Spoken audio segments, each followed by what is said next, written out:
We have combined the Customer Information tab and the Project Information tab into a single tab. You can either select an existing customer or you can create a new one. Click the Select Create Customer button. You can sort the customer list by customer name or company name.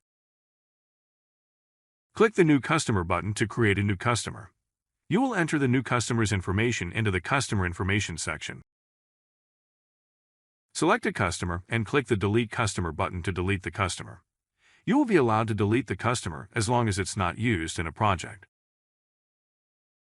Double-click on an existing customer to add the customer's information. The customer information has been added to the Customer Information section. To create a new customer, click the Select Create Customer button. Click the New Customer button. Enter the customer's information. If the company name is different than the customer name, enter the company name. The formal proposal document includes a salutation to your customer.